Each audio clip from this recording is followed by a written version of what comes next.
What's up, you guys? I'm here with Valdozzy, an Afrobeats R&B singer from Enugu, Nigeria. I'm really excited to introduce you to Valdozzy. Valdozzy, we're going to have a great conversation about many topics, spirituality, music, your inspirations, and even like the production side of your process. I have so many questions, but let's just start with some of the basics, like you're from Enugu, Nigeria, and we've talked about that a little bit, but I'm wondering if you'll also talk about just like your musical inspirations as a child growing up. Like, how did you get into music? And I know you almost became a priest at one point, and we're doing music in seminary school. So if you could just talk about like that background. How did I get into music? I blame it on my dad, to be honest. Yeah, I blame it on my dad because I had my dad was so much into entertainment. He he liked um he liked music a lot. So he always played music in the house. And he played the likes of Westlife, Westlife, Lucky Dube. He played Backstreet Boys, um, Craig David, R. Kelly. These are the many persons that he used to play. So I used to listen to most musicians, sometimes Tupac. And then I used to just watch it as a kid. Then while growing up, I caught interest in church music. I started enjoying church music. So at the beginning, the whole inspiration actually came from watching my parents enjoy music. I remember telling the story of an artist um, of how he usually sings to his parents. And I was imagining it in my head, like, wow, that I'd like to be that someday. So my parents inspired me into music, and my father is someone that is a music addict. He loves music. He lived his life around music, around parties and other lively things in his youth. So he enjoyed music. So that was where my inspiration came from the music that I heard as a kid. Shania Twain, yeah. I remember singing, that was the whole Possessive thing started from singing Shania Twain's songs. I used to sing her songs and I used to sing it on her pitch.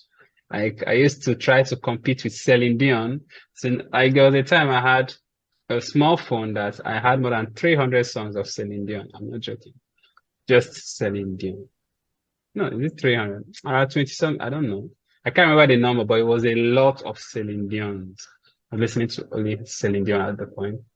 And then, so it inspired my love for music. I started falling in love with sound, with music. Then, when I entered the seminary school, getting into the choir space made me hungry to create music. Before I used to enjoy music, just listen to music and sing it, sing what people are saying. But being in the choir, I got hungry to create music that others can sing. That was the idea of a choir. Create music that others will sing back to you. So that was what I was doing in the choir. Then I would be in class. They would be teaching us. There would be a teacher in front of us, trying to uh, give some lessons, and I'll be at the back composing a song. I'll be at the back composing a song. I've been actually punished a couple of times because I was at the back producing, writing a song, and the teacher was so serious teaching. I couldn't hear straight. I wasn't listening to him. So, so that was the thing. Then after the university, after the seminary school, I I got so engrossed on making music for people, so engrossed on making music that people would sing back to me. But I wanted more, so I wanted more. I wanted to create more about how I feel and not just what the people want to hear. I wanted to like do music that I talk about how I feel. And then people can relate when listening to it because others have emotions too. And if they relate to your emotions, they would enjoy your music. So, and I learned the keyboard, and to be able to play the keyboard helps me write, because as a keyboardist, I know how to play around sounds. And I feel like my inspiration on singing comes from being a keyboardist, kind of, in the sense that I can actually sing my songs while playing a keyboard. And I feel like when I'm singing most times, it flows like a keyboard. Because if you listen to a keyboard playing in the background, it flows on the song, it flows on a beat, it accompanies a beat. That's how I sing. I flow with the beat. Some people try to dominate a beat, but I try to flow on a beat. So my inspiration for music practically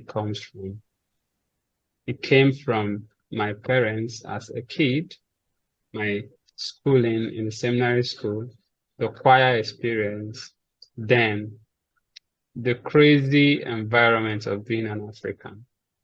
The crazy environment of being an African, the reality of being an African, actually inspired me to make music. And it's a great experience if you take away the struggle. I definitely want to talk about this more with you. I want to touch on something that you said. It's so interesting that you mentioned Celine Dion, because I've been thinking about her actually. When I think about you, I recently watched several documentaries and interviews with Celine Dion, and she talks about how, when she first was trying to make it into the music business as a child, and I think she sent like a demo to Renee, her manager, then husband, and he didn't respond right away. And finally, I think her sister or brother called him and said, "Have you listened to the demo? You obviously haven't, because you would have reached out, because she's so good."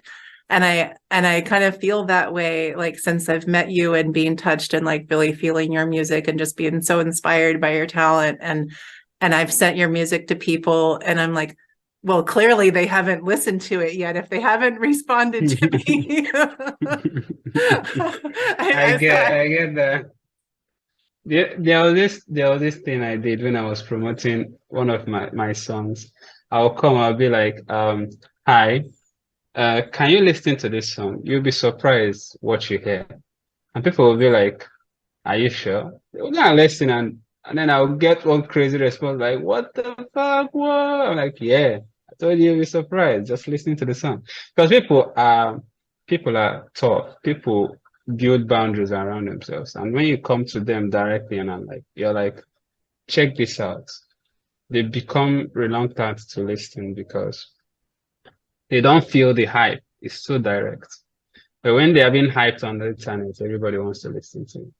So I believe that anybody that listens to my song and genuinely does listen to it is going to be a capture. I actually believe that.